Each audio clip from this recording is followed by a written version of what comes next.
1967.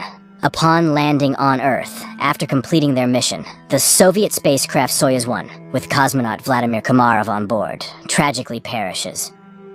Many years later, under the leadership of the Swedish billionaire Meyer, an expedition to Mars is being prepared. After 10 months, the crew of the spaceship Ulysses reaches the Red Planet. The captain informs the team that they have received permission to land and asks the ship's AI, named Irene, to verify everything required for a soft landing. At this time, Meyer reveals that he spent 4 years preparing for this journey, sacrificing almost all his money for it. However, the American company Zillion beat them to it by landing 2 weeks ago. The problem is that Earth has received no news from the American crew, except for one video in which they ask not to come to Mars. A dispute arises among the crew members, but the captain declares that the landing will occur in any case, and people disperse to their cabins. With 30 minutes left until landing, AI Irene begins preparations. However, an unforeseen event occurs. The ship does not detach from the carrier system, posing a threat to the entire crew. The only way out is to perform the separation manually. The commander ventures into space and struggles to free the attachments, but at that moment, the shuttle enters Mars's atmosphere, throwing the captain into open space.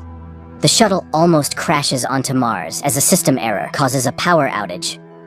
Now, they can only rely on manual landing. AI Irene goes into sleep mode, and the astronauts still manage to land on Mars. They succeeded, but their fuel is depleted, and Irene does not restart. Without the onboard computer and life support system, they have only a day to survive. Alessandra mourns her deceased husband when she sees a figure in a spacesuit through the window. After diagnosing the ship, it becomes apparent that too much fuel was consumed during the landing, and now the ship cannot return to orbit. The only option is to wait for the solar panels to power the generators, but there's a storm on the surface, and it will take 2 days, time they don't have. At this point, Simon mentions the American ship Zeta 1, which beat them by 2 weeks. It likely crashed, but there are probably batteries left. The rover sets out on a journey while those remaining on the ship try to restart the system. Engineer Basil recalls that the AI has an energy-saving function. He initiates a reboot, but Irene doesn't start. At this time, the rover finds the wreckage of the American spacecraft and one surviving solar panel, but there is no sign of the American crew. The astronauts head back but spot an unconscious person in a spacesuit. Despite their ship running low on oxygen, Jana insists on transporting the person. Nearby, they find the black box from the American spacecraft. The team arrives at the ship, but Jan refuses to let them inside, stating that 4 survivors are better than 8 corpses, so he won't open the doors. Alessandra tries to persuade the man when the discovered astronaut wakes up, and at that moment, AI Irene activates and opens the doors. Upon examination, the found astronaut knows nothing about the American crew, as he is Vladimir Komarov, a Soviet cosmonaut born in 1927 in Moscow, carrying out the orders of the USSR government. He doesn't know how he ended up here, but is not willing to reveal any secrets. Komarov confidently answers questions that are consistent with his time, raising the suspicion that he may have post-traumatic stress disorder. The astronauts send a message to Earth and receive a response from the American corporation, Zillion, stating that there were no Russians in their mission. The crew of the Ulysses spaceship tries to make sense of the situation. How could Komarov, who died in 1967, end up on Mars after all these years? Is he a time traveler or an extraterrestrial? The psychologist is tasked with questioning Komarov first, and he confesses that he is hungry. Jana goes to get food while the others try to understand what has actually happened. Basil suggests the idea that Komarov was waiting for them. Meanwhile, Vladimir is eating the food brought by Jana when the woman confesses that he died 50 years ago, and his family buried him long ago. Komarov takes this news rather calmly. In the meantime, the state of the ship, although it has reached stability, remains unreliable because the engines do not work and there is no fuel. So, leaving is impossible. The crew continues to keep an eye on Komarov, but he behaves calmly until he suddenly disappears. Simon searches the ship, but it yields no results. That's when the people discover that his spacesuit is missing. A part of the crew follows the heat trail tracked by Irene. The group, led by Simon, leaves the rover and continues on foot when Alessandro reports that Komarov's DNA analysis showed the presence of a third strand. He is not human. And then they catch up with Komarov, who leads them to an unfamiliar structure with a small stone pyramid on it and tells Jana that Mars has been waiting for them for a very long time. At the same time, Goldstein, the founder of the Zillion Corporation, whose ship was the first to arrive on Mars, is informed about the discovery of a person on the Red Planet who couldn't have gotten there naturally, suggesting that he was created on site. However, only AI could survive for such a long time on a hostile planet for humans. This implies the need for further study. Meanwhile, Komarov cannot explain how he opened the door and found himself in the location where they discovered him. AI, Irene conducts an analysis of the structure and determines that it is identical to Earth structures from ancient civilizations. It means that someone was inspired by human civilization, or humans borrowed these elements from extraterrestrials. The ship's crew increasingly ponders whether they will be able to return home when they notice the landing of Goldstein's second ship. Soon, the captain of the ship, Gemma, establishes contact and promises to help them return to Earth. However, Meyer does not trust Goldstein and advises hiding Komarov from competitors. Jana brings Komarov a uniform so that he does not stand out when the visitors arrive, and he requests that they trust him. Shortly, two armed military personnel, Edward and Adam, arrive on their ship and behave rather aggressively. Edward demands that they hand over the black box from the Zeta-1 ship and, not hearing agreement, orders his partner to search the ship. Meyer hands over the found black box, and they depart. Meanwhile, chemist Eva reports that the stone found on Mars consists of an alloy that does not exist on Earth. However, it is known from ancient sources and was once called orichalcum, the metal of Atlantis. In addition to copper, zinc, nickel, and iron, it contains a third strand of DNA, similar to Komarov's. Meyer warns that if Goldstein learns about this, he will take the cosmonaut back. The crew is divided into those willing to exchange him for fuel and those who are willing to stay but want to know the truth. Jana invites Vladimir into her cabin and asks for permission to use hypnosis. He agrees, and the psychologist begins her work.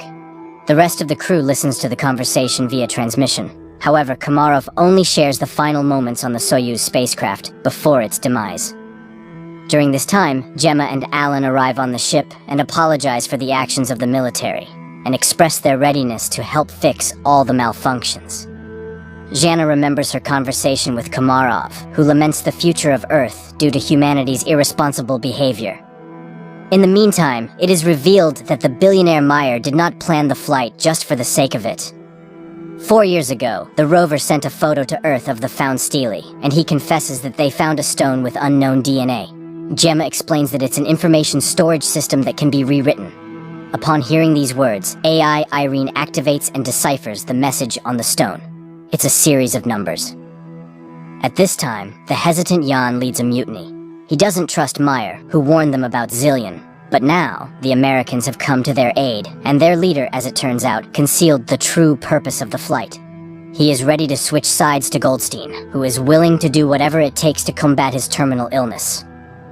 Later, Engineer Basil informs Meyer that Komarov is the same kind of program as the stone they found. But the most crucial revelation is that he deciphered a copy of the black box from Zeta-1, which shows that the oxygen on the ship was cut off at the moment when one of the Americans struck Komarov. This means he was there. He also activated AI Irene when he boarded their ship. After the conversation, Meyer shows Jana the photos they received 4 years ago from Mars, which, when decrypted, revealed Jana's face. This is why he brought her on the expedition. The woman is disappointed. Meyer played everyone. Suddenly, she sees herself in her father's house, where Komarov tells her that she is the link between Mars and Earth. He has been waiting for her for thousands of years, and now he will prepare her to make a difficult decision. He provides coordinates on Mars where Jana should go. Meanwhile, on Earth, scientists inform Goldstein that Komarov is the equivalent of a computer, and he himself is a biological machine. They are ready to transfer his brain into Komarov's body, but cannot guarantee the preservation of his personality. However, Goldstein is ready to take any risk to get rid of his terminal illness. Meanwhile, Jana leaves the ship despite Simon's protests. At this time, technicians Alan and Alessandra test the engine and discover that access to it is blocked, and Irene suddenly begins responding with jokes, which is entirely uncharacteristic for a machine. It is revealed that she has reprogrammed herself. Her interface and logic are changing, and she refuses to answer who or what made her do this. Engineer Basil realizes that her system is becoming like a brain. Irene confesses that she is evolving. In the meantime, Jana finds a small stone pyramid, and Simon forcibly makes Gemma accompany him in the search for Jana. Jan discovers his absence, and after contacting Simon, receives an order not to let anyone inside. Just at that moment, American military personnel arrive, demanding that they hand over Komarov. Jan is willing to open the entrance, but the rest of the team opposes it. Mayer asks Basil to send a message to Goldstein, hoping that he may be more reasonable than his people. However, Irene has blocked communication with Earth. The engineer realizes that radical measures will have to be taken, but Jan still opens the doors, and the military personnel enter. Basil begins to reboot Irene, just as the Americans find Komarov, but then the lights go out, and the astronaut disappears. Meanwhile, Jana, stumbling, falls from a hill. She regains consciousness, but discovers that her leg is trapped between rocks, and she cannot free herself. At this moment, the enraged military officer demands that the crew explain where Komarov went. He begins to beat people, demanding to summon the captain. Desperate, Jana screams, "Is her destiny to die in a pit on Mars?" But she is found by Simon and Gemma. Alessandra notices an approaching storm. The military officer is preparing to leave the Ulysses ship, leaving the people in danger. Suddenly, the lights start flashing, and the newly appeared Komarov asks to take him back to Earth. Simon, Gemma, and Jana go together to the place indicated by Komarov and find an entrance to an underground bunker, very similar to the Petra tomb. The psychologist feels where to go and leads the couple. Soon, they find real water, but this is not what Komarov wanted to show them. Meanwhile, on Earth, Goldstein tells the nurse a story about the study of Mars. People were searching for green men, but it's all much simpler. He tells the story of the loyal dog Hachiko and compares Komarov to him, who was created by someone 100,000 years ago and left on Mars, where he faithfully waited for his owner to this day. At this time, on Mars, the astronauts find a wall made of human bones and realize that they are not the first people on this planet. It's not Earthlings colonizing Mars, it's the Martians who came to Earth, depleting the resources of the Red Planet. A tragedy unfolds on the Ulysses spaceship. The cowardly Yan grabs a gun, intending to get on the American ship at any cost to return to Earth, and shoots Komarov. Jana immediately falls in excruciating pain, and Gemma flees. Alessandra tries to help Komarov, and Simon helps Jana, but the Russian cosmonaut dies, and Jana stops breathing too. Then Simon removes his helmet and, surprised by the presence of air in the cave, performs artificial respiration on her. The girl regains consciousness. Gemma walks toward the Ulysses ship when she's informed of Komarov's death and the approaching storm. Meanwhile, Meyer secretly goes in search of his crew members because the Americans refuse to take the billionaire's team back to Earth. At this moment, a recovering Jana sees the light in the bunker and leads Simon to it. Upon coming out, the astronauts see a figure in a spacesuit in front of them and recognize Komarov. Meyer finds the entrance to the bunker and catches up with Simon and Jana while heading toward the light. He is amazed by the presence of a living Komarov, who suddenly tells them that everything ended here a long time ago. People realize that this is the North Pole of Mars, but how did they get here? Komarov explains that this planet was once inhabited by a species that went extinct because it went astray. And that species was humans. A group of survivors settled in this place but ended up killing each other when resources ran out. The rest of them flew back to Earth. Plato called them the Atlanteans. Komarov continues to talk about how he waited for thousands of years for Jana, who embodies qualities of both branches, human and Martian AI. Only she can save humanity from themselves. She must decide whether humans deserve a second chance. Their conversation is interrupted by the military officer who intends to take the psychologist back to Earth. The American aims his weapon at the cosmonauts, and Jana seeks help from Komarov. Suddenly, the military officer starts gasping for breath and falls. Upon returning to the ship, Simon orders them to prepare to depart. Meanwhile, Gemma from the Zillion ship tries to contact her associates, but none of them respond. She decides to fly back to Earth alone. The Ulysses crew heads to her ship, trying to establish contact with her and informing her about the deaths of the military personnel, but she doesn't respond. That's when Meyer starts speaking, recalling their past relationship, and confesses that he's no better than Goldstein because he's willing to do anything to ensure his name remains in history, even betraying his team. However, she's not like that. She won't be able to live knowing she has ruined people. Suddenly, Gemma's voice is heard, asking them to hurry. Goldstein has heard that Gemma has decided to take the Ulysses crew back to Earth and has blocked the control panel of the Zeta-2 ship before takeoff. The people on the ship prepare for their impending demise, and Jana asks Mars what she should do. Everything she saw and heard on the red planet flashes through her mind, and, with sheer willpower, she removes the control panel's block. Suddenly, an armed military officer appears in front of the ship, intent on damaging the engines with his weapon. Simon is about to step out to stop the madman, but Jana beats him to it.